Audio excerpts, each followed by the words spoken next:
ये सिर्फ एक खबर नहीं है, ये 5 लाख परिवारों की कहानी है।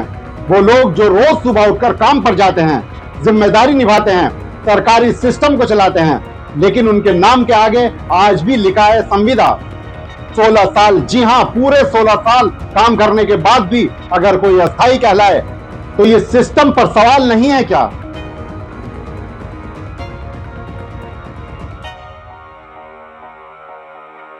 आदाब, मैं आगा खुर्शीद खान। मध्य प्रदेश में हजारों नहीं लाखों कर्मचारी ऐसे हैं जो 2009 से काम कर रहे हैं। हर फाइल, हर काम, हर जिम्मेदारी ठीक से वैसे ही निभाते हैं जैसे कि अस्थायी कर्मचारी, लेकिन फर्क सिर्फ इतना है, उन्हें कम वेतन मिलता है, कोई सुरक्षा नहीं, कोई भविष्य नहीं। और जब उन्होंने अपने हक की आवाज उठाई तो मामला पहुंचा हाई कोर्ट तक। हाईकोर्ट की डिवीजन बेंच के चीफ जस्टिस संजीव सचदेवा और जस्टिस विनय सर्राफ ने सरकार की अपील को खारिज कर दिया। सरकार चाहती थी कि संविदा कर्मचारियों को रेगुलर करने के आदेश पर रोक लगे। कोर्ट ने साफ कहा, यह लाखों लोगों के भविष्य का मामला है, इसे रोका नहीं जा सकता। और कोर्ट ने आदेश दिया, 10 साल सेवा पूरी करने वालों को 2016 की नीति का लाभ दिया जाए। मतलब साफ है, अब रेगुलर होने का रास्ता खुल चुका है। लेकिन अब असली सवाल यहां से शुरू होता है। अगर ये कर्मचारी 16 साल से काम कर रहे थे तो अब तक इन्हें स्थायी क्यों नहीं किया गया? क्या सरकार को उनकी मेहनत दिखाई नहीं देती थी? जब वही काम, वही जिम्मेदारी, तो वेतन और सम्मान में फर्क क्यों? क्या संविदा सिर्फ सस्ता श्रम पाने का तरीका बन गया है? सच तो यह है कि सालों से यह कर्मचारी सिस्टम को संभाल रहे थे, लेकिन सिस्टम ने इन्हें कभी संभाला ही नहीं। और आज जब कोर्ट ने फैसला दिया तो सरकार की अपील खारिज हो गई। यानी सरकार की मंशा पर भी सवाल खड़े होते हैं। सोचिए उस कर्मचारी के बारे में जो 16 साल से काम कर रहा है, उसके बच्चे बड़े हो गए, घर की जिम्मेदारियां बढ़ गई हैं, लेकिन उसकी नौकरी आज भी अस्थायी है।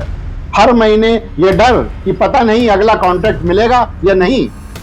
क्या ये जिंदगी है? क्या ये इंसाफ है? ये सिर्फ नौकरी नहीं, ये इज्जत और सुरक्षा की लड़ाई है। कर्मचारियों ने कोर्ट में कहा, हम बराबर काम करते हैं तो हमें बराबर हक क्यों नहीं? और ये सवाल सीधा जुड़ता है संविधान की समानता के अधिकार से। अगर काम बराबर है तो हक भी बराबर होना चाहिए। यही न्याय है। अब शुरू होती है असली परीक्षा, और यह परीक्षा किसी कर्मचारी की नहीं, सरकार की है।